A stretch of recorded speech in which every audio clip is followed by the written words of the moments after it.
अंधेरी रात में चारों तरफ सन्नाटा छाया हुआ था। सुनाई दे रही थी तो सिर्फ कुत्तों और झिंगुरों की आवाज। इसी रात में गंगाराम की आंख खुली। रात में प्यास लगना बड़ी दुविधा है। अब इंसान अपना गरम बिस्तर छोड़कर उठे और गंगाराम अभी अपनी बात पूरी भी नहीं कर पाया था कि उसने देखा कि सामने उसका बेटा खड़ा हुआ है। अरे मोहन, तू इतनी रात में मेरे कमरे में क्यों खड़ा है?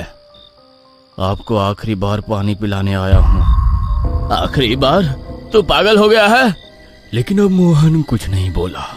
उसने सीधा एक डंडे से गंगाराम के सिर पर वार कर दिया। गंगाराम चिल्लाकर बाहर की तरफ भागा। बचाओ बचाओ, मेरा बेटा मुझे मार डालेगा। गंगाराम अपने घर से बाहर आ चुका था। उसके चिल्लाने से कुछ लोग उठ गए थे, लेकिन तभी पीछे से मोहन भी आ गया और उसने डंडे के लगातार वार से गंगाराम को मार डाला और वापस घर में भाग गया। हे भगवान, मोहन ने अपने पिता को मार डाला। भीड़ लग गई। मोहन फिर से बाहर आया, लेकिन अब उसके हाव भाव बदले हुए थे। भीड़ ने उसे पकड़ लिया और फौरन पुलिस को बुलाया। मैंने अपने पिता को नहीं मारा, वो कोई और था, वो कोई और था। मैंने अपनी आंखों से देखा है तुम्हें अपने बाप का कत्ल करते हुए। इंस्पेक्टर साहब, इसे ले जाइए। मोहन को पुलिस पकड़कर ले गई, लेकिन उसकी चीखें अब भी लोगों के कानों में गूंज रही थी। मैंने अपने पिता को नहीं मारा, वो कोई और था। लोगों के मन में डर समा गया था। ये कैसा समय आ गया था जब बेटा बाप का गला काट रहा था और फिर कह रहा था कि उसने कुछ किया ही नहीं। इसी बीच गांव में एक नया लड़का आया, राजीव। वो अपने पुश्तैनी घर और जमीन के सिलसिले में गांव लौटा था। ये गांव तो मेरी बचपन की यादों से बिल्कुल अलग हो गया है। इतनी अजीब बेचैनी क्यों है यहाँ? अरे राजीव, तू यहाँ कैसे? पंकज, अरे गांव में क्या कर रहा है भाई? आते ही देखा कि पुलिस मोहन को पकड़ कर ले जा रही थी। अजीब बात है भाई, मोहन ने अपने बाप को मार डाला और कह रहा है कि वो निर्दोष है। ये क्या कह रहा है तू? ये कोई साधारण हत्या नहीं है राजीव, कुछ अजीब हो रहा है इस गांव में, कुछ बहुत भयानक। फिलहाल मैं अपने घर जा रहा हूँ, कल मिलते हैं। राजीव के मन में घबराहट थी, लेकिन वो अभी सबको महज सहयोग समझ रहा था। अगली रात आई। लोग मोहन की करतूत से डरे हुए थे और जल्दी जल्दी अपने घरों में चले गए थे, लेकिन राम प्रसाद के घर में कुछ अजीब चल रहा था। इतनी रात हो गई लीलावती, अब सो जा लीलावती। हाँ, अब सोने का ही समय आ गया है हमेशा के लिए। राम प्रसाद को लगा कि उसकी पत्नी नींद में बड़बड़ा रही है। उसने कुछ कहने के लिए मुंह खोला ही था कि लीलावती अचानक उठकर बैठ गई। उसकी आंखें काली हो चुकी थी और चेहरा अजीब लग रहा था। लीलावती, ये क्या हो रहा है तुम्हें? तुझे सोने की जल्दी है ना, तो ले, हमेशा के लिए सो जा। ये कहते ही उसने पास रखा तकिया का कवर निकाला और बिजली की तेजी से उसे राम प्रसाद के गले में डाल दिया। राम प्रसाद चीखना चाहता था, लेकिन लीलावती की पकड़ इतनी मजबूत थी कि आवाज नहीं निकल पाई। कुछ ही सेकंड्स में राम प्रसाद की आंखें फटी रह गई, शरीर निठाल हो गया और वो हमेशा के लिए शांत हो गया। लीलावती की हंसी पूरे घर में गूंज उठी। ये कौन हंस रहा है? बाहर जाकर देखना पड़ेगा। राजीव बाहर आया तो राम प्रसाद के घर के बाहर पहले से ही भीड़ लगी हुई थी। राम प्रसाद की लाश देखकर हर कोई सहम गया था, पर सबसे ज्यादा डरावनी बात यह थी कि लीलावती अब रो रही थी। ये क्या कर दिया तूने लीलावती? मुझे नहीं पता, मैं तो कुछ काम से बाहर गई थी, जब वापस आई तो ये हो गया था। झूठ! अरे तुम्हारे हंसने की आवाज मेरे घर तक आ रही थी। पुलिस फिर से बुलाई गई और लीलावती को भी गिरफ्तार कर लिया गया। 2 खून हो चुके थे, पहले गंगाराम, फिर राम प्रसाद। लोग सदमे में थे, किसी को कुछ समझ में नहीं आ रहा था क्या ये सिर्फ हत्याएं थी या सच में कोई अज्ञात शक्ति गांव में कहर बरपा रही थी? इसी बीच गांव का सबसे बुजुर्ग आदमी, जो अपनी उम्र के चलते अब ज्यादा बाहर नहीं निकलता था, चौपाल पर आ बैठा। ये छलावा का काम है। छलावा? हाँ, छलावा, जो किसी के रूप में आ सकता है, अपने शिकार की पहचान ले सकता है, और जब तक वो अपना काम पूरा ना कर ले तब तक उसका कोई कुछ नहीं बिगाड़ सकता। लेकिन कोई अपने खून के रिश्ते को क्यों मारेगा?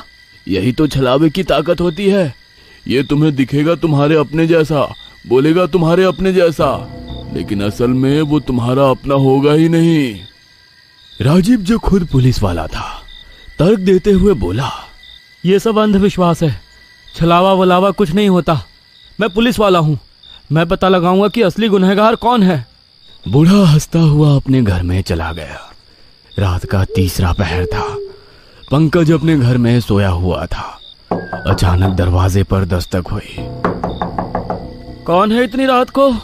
कोई जवाब नहीं आया, लेकिन दस्तक जारी रही। पंकज उठकर दरवाजे की तरफ बढ़ा, और जैसे ही उसने दरवाजा खोला, उसके सामने श्यामलाल खड़ा था, लेकिन उसकी आंखें असामान्य रूप से लाल थीं। श्यामलाल, इतनी रात को यहाँ? पंकज, तेरा वक्त पूरा हो गया। ये कहते ही उसने पास रखा लोहे का सरिया उठाया और झटके से पंकज के सिर पे दे मारा। पंकज की दर्द भरी चीख पूरे गांव में गूंज उठी। जब लोग दौड़ते हुए उसके घर पहुंचे, तब तक वो मर चुका था। गांव में फिर से दहशत छा गई। अब ये पूरी तरह साफ हो चुका था कि ये कोई सामान्य घटनाएं नहीं थी। इस गांव के लोगों को क्या हो गया है? मैंने कहा था ना, तब मेरी बात किसी ने नहीं सुनी। पंकज की मौत के बाद गांव में कोई भी बाहर निकलने की हिम्मत नहीं कर रहा था, लेकिन इस डर के बावजूद अगले ही रात एक और हत्या हो गई। प्रीतम अपने घर में आराम से चारपाई पर लेटा था। उसकी बेटी संगीता रसोई में कुछ काम कर रही थी। संगीता बेटा, जरा पानी ला दे, बड़ी प्यास लगी है। लेकिन संगीता कुछ नहीं बोली। उसने अचानक पास रखी रसोई की चाकू उठाई और सीधे प्रीतम की छाती में घोंप दी। अरे ये क्या कर रही है संगीता? अब कोई प्यासा नहीं रहेगा बाबा। प्रीतम की आंखें धीरे धीरे ठंडी पड़ गई और संगीता वहीं मुस्कुरा रही थी। जब गांव वालों को यह खबर मिली तो हर कोई कांप गया। अब किसी को कोई संदेह नहीं रहा कि गांव में वाकई छलावा आ चुका था। यह छलावा का ही काम है, पक्का। हे भगवान, ये इस गांव को किसकी नजर लग गई है? अब तक 4 हत्याएं हो चुकी थी। गंगाराम, राम प्रसाद, पंकज और प्रीतम। गांव वाले अब खुले में चलने से भी डरने लगे थे। कौन कब किसका रूप बदल ले और किसे मार डाले, कोई नहीं जानता था। इसी समय गांव में रहने वाले सबसे चतुर आदमी चंदन ने सबको इकट्ठा किया। मैंने कुछ नोटिस किया है। क्या? छलावा कभी एक पैटर्न में नहीं मारता, वो रैंडमली लोगों को मारता है। लेकिन यहाँ एक पैटर्न है। क्या मतलब? ध्यान से देखो, जिन जिन लोगों की हत्या हुई है, ये सब एक दूसरे से जुड़े थे। कैसे जुड़े थे? ये सब जमीन की खरीद फरोख्त में शामिल थे, और अगला नंबर मेरे पिता का है, क्योंकि वो इन्हीं के साथ थे। मेरी बारी? अगर ऐसा है तो मतलब छलावा तुम्हारा रूप लेकर आएगा। हाँ, हमें तैयार रहना होगा। गांव में अब हर कोई दहशत में था। रात हो चुकी थी, लेकिन इस बार चंदन के घर कोई नहीं आया। उसकी सांसें तेज चल रही थी। वो पूरी रात जागता रहा, पर कोई भी हमला नहीं हुआ।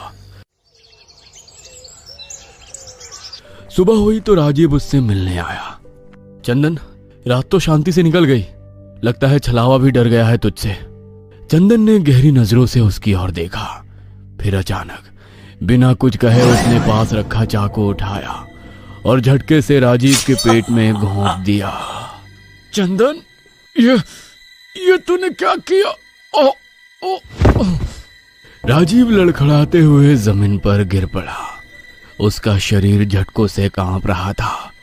लोग दौड़ते हुए वहां पहुंचे। चंदन, तुझे क्या हो गया है? अरे तूने राजीव को क्यों मार दिया? हमने तो सोचा था कि तू इस छलावे से बच जाएगा, पर तू तो खुद ही हत्यारा बन गया। लेकिन तभी राजीव का शरीर अचानक अजीब तरीके से मरोड़ खाने लगा और वो छलावे में बदल गया। हे भगवान, ये क्या हो रहा है? तभी सबका ध्यान अचानक गांव की दूसरी तरफ गया। वहां असल राजीव खड़ा था। उसका चेहरा सफेद पड़ चुका था। वो भागने की कोशिश करता है, लेकिन गांव वालों ने उसे पकड़ लिया। मुझे पहले ही तुझ पर शक हो गया था राजीव। पहले जिन जिन लोगों को छलावे ने मारा था वो सब जमीन के सौदागर थे, और तुझे भी इसी जमीन के सौदा में दिलचस्पी थी। मैंने समझ लिया था कि ये कोई सहयोग नहीं हो सकता। बोल, आखिर यह सब तूने क्यों किया? जिस जमीन को मैं बेचने आया था वो असल में मेरी थी ही नहीं। क्या मतलब?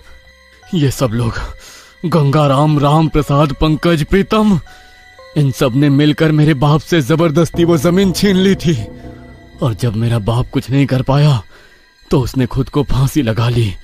मैं अपने बाप की मौत का बदला लेना चाहता था। तभी मुझे पता चला कि इस गांव के पास छलावे का वास है। तूने छलावे को वश में कर लिया? हाँ, मैं एक तांत्रिक से मिला जिसने मुझे छलावे को वश में करने का एक तरीका बताया। मैंने उसकी मदद ली और फिर छलावे को उन लोगों के खिलाफ इस्तेमाल किया जिन्होंने मेरे पिता को आत्महत्या करने के लिए मजबूर किया था। अब सब कुछ साफ हो चुका था। बहुत हो गया तेरा नाटक राजीव। अब तू सारी जिंदगी सलाखों के पीछे रहेगा। राजीव को पुलिस के हवाले कर दिया गया। जिन निर्दोष लोगों को जेल हुई थी उन्हें बचा लिया गया और गांव में पहली बार कई हफ्तों के बाद एक सुकून भरी रात आई। अगर ये कहानी आपके रोंगटे खड़े कर गई हो तो ऐसी और खौफनाक कहानियों के लिए चैनल को सब्सक्राइब जरूर करें।